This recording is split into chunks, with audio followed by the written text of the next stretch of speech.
बिस्मिल्लाहिर्रहमानिर्रहीम। यहाँ बैठे हुए मुअज़्ज़ज़ डिस्ट्रिक्ट एंड सेशन जजेस, मुर्तज़ा वहाब साहब एडवाइज़र लॉ, हसन अकबर साहब एडवोकेट जनरल सिंध, हमारे आज के मेज़बान Aamir Salim president Karachi bar association, उसके साथ उनकी काबीना के सारे अरकान, मुमताज़ अली मेहदी साहब, वक़ार आलम अब्बासी साहब, सबी महमूद साहब, हाशिम थेबो साहब, आसिफ वहीद कोरेजो साहब, मैनेजिंग कमेटी के मेंबरान, कराची बार के सारे मेंबरान, मुझ समेत ऑनरी मेंबरशिप आज मुझे दिए। मुझे पता नहीं, मैंने अभी पूछ रहा था बिल्कुल कि आपके कानून में है कि इल्लीगल काम कर दिया आपने, मुझे नहीं पता है। ये मैं पहले चेक करूंगा, फिर इसको एक्सेप्ट करूंगा कि लीगली आप कर सकते हैं ये कि नहीं। इसलिए कि मैं वकील तो नहीं हूँ, हाँ एक वकील का बेटा ज़रूर हूँ, उस हवाले से सिर्फ। और ये भी मैं क्लेम कर सकता हूँ कि इस सिटी कोर्ट में, इसलिए कि यहाँ से मेरे ख्याल 50-60 मीटर की डिस्टेंस में मेरे वालिद साहब का दफ्तर हुआ करता था, तो उस हवाले से आप में से काफ़ी जो नौजवान हैं उनसे पहले इस प्रेमिसेस में आता रहा हूँ, लेकिन वकालत मैंने नहीं की है। सबसे पहले तो मैं मुबारकबाद दूंगा ऑफिस बेयरर्स और मैनेजिंग कमेटी के मेंबरान को कराची बार एसोसिएशन के, जिन्होंने आज हलफ उठाया है। इस हलफ के साथ आपके ऊपर एक जिम्मेदारी भी आती है, और जो आपने आज हलफ उठाया है कि आप बार के मेंबरान, वकला और उसके अलावा इस मुल्क के आईन और कानून का तहफ़्फ़ुज़ करेंगे, इस जिम्मेदारी के लिए मैं दुआगो हूँ कि अल्लाह ताला आपको ताकत दे कि आप ये जिम्मेदारी निभा सके। मैं आपका मशकूर भी हूँ कि मुझे आपने आज यहाँ दावत दी है इस हलफ बर्दारी वफादारी की तकरीब में, और मैंने आपको यह हलफ दिया है। मैं एक चीज़ मैंने प्रेसिडेंट आमिर सलीम साहब को बताया था और मुर्तज़ा वहाब को भी बताया है कि आपने जो तकरीर की है, पीछे बैठे हो एक लफ्ज़ समझ नहीं आ रहा है। आई डोंट नो आगे आप लोगों को आवाज़ आ रही है कि नहीं आ रही है। शुक्र है, ये जो पीछे है ना, जो स्टेज पे सारे, उन्होंने सुना कुछ भी नहीं है। तो अब मैं जो भी बात कहूँगा वो बग़ैर सुने हुए दूंगा। लेकिन मैंने फिर आमिर सलीम साहब को और ख़ास तौर पे सेक्रेटरी जनरल साहब वक़ार आलम अब्बासी साहब, इसलिए ये स्टेज के फ़राइज़, स्टेज सेक्रेटरी के फ़राइज़ अंजाम दे रहे थे, तो मैंने कहा कि मैं आपकी काबीना को अलग से बुला लूँगा ताकि आपके जो गुजारिशात हैं उन पे अमल किया जा सके। और मैं इंशाअल्लाह इसी हफ्ते में मुर्तज़ा वहाब साहब से कहूँगा कि मीटिंग अरेंज कर दें। मुझे जो बताया गया है, कुछ आपके हाउसिंग स्कीम के इश्यूज़ हैं, आपके वकीलों के इलाज के बारे में कुछ प्रॉब्लम्स हैं, ये सारी चीज़ें फिर मैं जब आपके नुमाइंदे आएंगे मेरे साथ, उस वक्त एड्रेस कर दूँगा। मुझे यहाँ बैठे हुए बहुत ही माजरत के साथ भी अपने वकला बरादरी से, मैं इंजीनियरिंग का स्टूडेंट हूँ। मैंने एक सेमिनार अटेंड किया था जब मैं पढ़ रहा था, और उस सेमिनार में जो लीगल प्रैक्टिसेस हैं इंजीनियरिंग के हो जाते हैं, केसेस वगैरह, उस पर एक लेक्चर दे रहे थे। तो जो प्रोफेसर थे उन्होंने हमें शुरू करने से पहले ना कहा कि जी ये झगड़ा चलता है कि सबसे पुराना प्रोफेशन कौन सा है। तो जो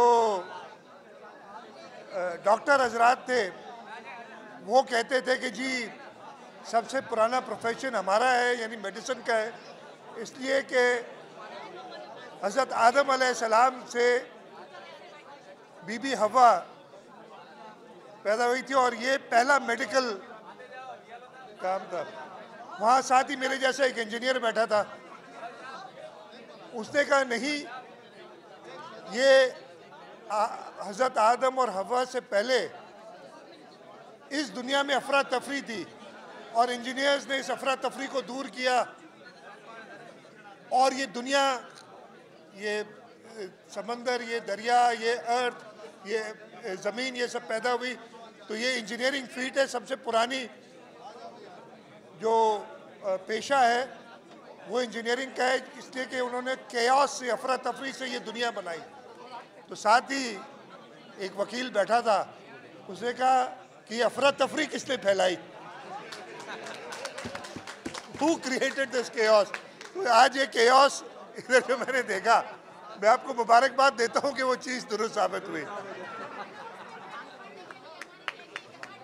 मैं फंड बिल्कुल दूंगा, मैंने वो पहले ही बता चुका हूँ कि मैं मिल लूँगा अलग। अच्छा, इसके साथ साथ मैंने मुर्तज़ा से पूछा एक और चीज़ जो मुझे, खैर वो वकला तक नहीं है महदूद, कि जैसे डॉक्टर को स्टेथोस्कोप से पहचाना जाता है, इंजीनियर्स जो है वो अपने टूल से पहचाने जाते हैं, पुलिस या फौज वो अपने हथियारों से पहचानी जाती है, तो वकला जो है वो अपने काले कोट और टाई से पहचाने जाते हैं। लेकिन आज उसमें एक एडिशन कर दें, सेल फोन भी बहुत ज़रूरी है वकील के पास होना इसलिए कि वो तस्वीरें जितनी मैंने इधर खिंचवाई है, और मैं आपका शुक्रगुजार हूँ कि आप सबने इतनी हिम्मत अफजाई की है, तो वो भी ऐड कर दें। खैर, जो बातें थी मेन, मैंने वो जैसे मैंने कहा सुनी नहीं, तो उसका जवाब मैं प्रॉपर दे नहीं सकता। मैं इसी हफ्ते एक मीटिंग कर लूँगा। लैंड और फंड का हमने, फंड्स की बात है, लैंड की बात है, कोई मेडिकल के इश्यूज़ हैं, हमने इंश्योरेंस तो वकला की कर दी है, वो तो मेरा ख्याल है वो हो गई है। और ज़मीन का मैंने लैंड का पहले ही बताया, वो कर देंगे। और मैं इसके साथ साथ मैं नाम लेना भूल गया था, काजी बशीर, अरशद नकवी, फजल कादर मेहमान, हमारे PLF वाले सारे जो इधर वकला हैं, उन सबको भी मैं, उनकी भी मेहरबानी है, हमेशा मुझे याद रखते हैं। तो इंशाअल्लाह ताला ये जमहूरी हुकूमत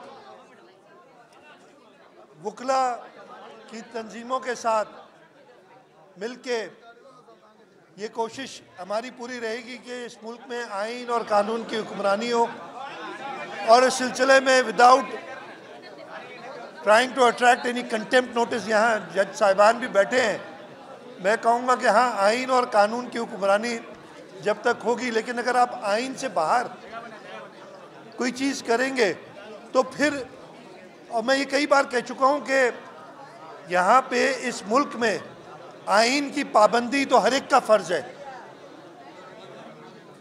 इस मुल्क का जो शहरी है उसको इस मुल्क के आइन की पाबंदी करनी है, लेकिन आइन का तहफ़्फ़ुज़ और दिफा, उसके लिए एग्जीक्यूटिव यानी prime minister, chief ministers, federal ministers, provincial ministers ये हलफ उठाते, दूसरा असेंबली के मेंबरान हलफ उठाते, तीसरा जुडिशरी हलफ उठाती है कि आपने आइन को ना सिर्फ फॉलो तो सबने करना है, तो ये जिम्मेदारी मेरी भी है।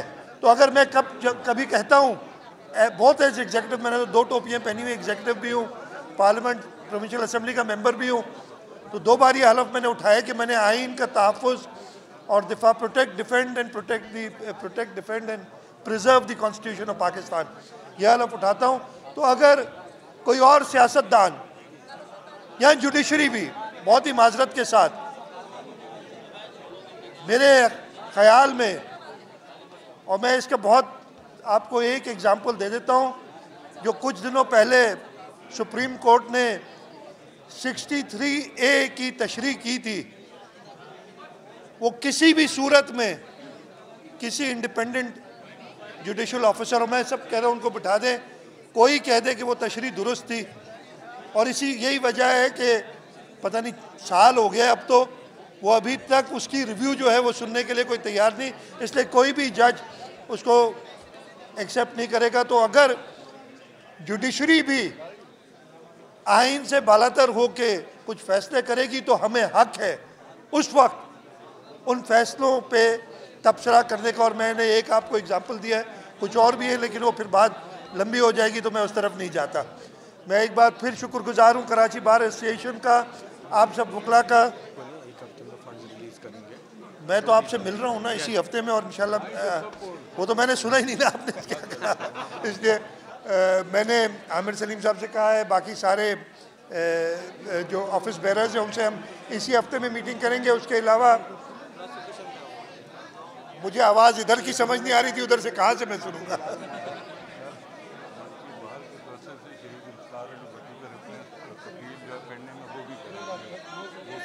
प्रोसिक्यूशन वालों का भी बड़ा एक इशू है सर, प्लॉट्स का कह रहे हैं ऐलान कर दें। मैंने तो कर दिया वो भाई, हेलो, मैंने पहले ही कह दिया वो लैंड का जो इशू है, आपने देखा ना, वो आपको आवाज़ नहीं आ रही है, लैंड का जो इशू है मैं बुला के और उसको इसी पर रिजॉल्व करेंगे।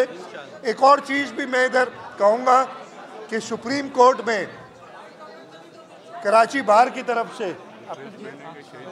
और पाकिस्तान पीपल्स पार्टी ने शहीद जुल्फ़िकार अली भुट्टो को जो अदालती कत्ल जिसका हर एक आदमी कहता है किया गया था, उसका रेफरेंस मौजूद है। हम सुप्रीम कोर्ट से ये भी इस्तदा करेंगे कि इसकी जल्द से जल्द हियरिंग की जाए और आज से जो 1979 में जो अदालती कत्ल हुआ था उसका इंसाफ किया जाए।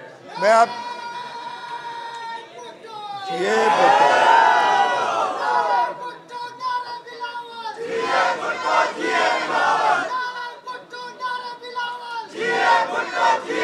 मैं आप सबका सर ये प्रोसिक्यूशन में भी इशू बड़ा है, ये हमारे ब्लैक कोर्ट में तो मैं इंशाल्लाह ताला जैसे मैंने कहा सबको दावत दे के ऑफिस बेरर्स को, आपकी वकला तंजीमों को, और जो मसाइल हैं वो रूबरू सुन के और उनका जल्द तदारक करूँगा। एक बार फिर मैं शुक्रगुजार हूँ, आपने मुझे यहाँ दावत दी। और इंशाल्लाह ताला वैसे एक और चीज़ रह गई थी, ये जिना ऑडिटोरियम है, आजकल डर लगता है इसलिए कि कुछ लोग हैं वो जिना के नाम से शायद चिढ़ गए, लेकिन हम इस मुल्क के बानी कायदे-ए-आज़म मोहम्मद अली जिना के बनाए हुए पाकिस्तान पे अमल दरामद कायम रखेंगे। बहुत बहुत शुक्रिया। पाकिस्तान जिंदाबाद।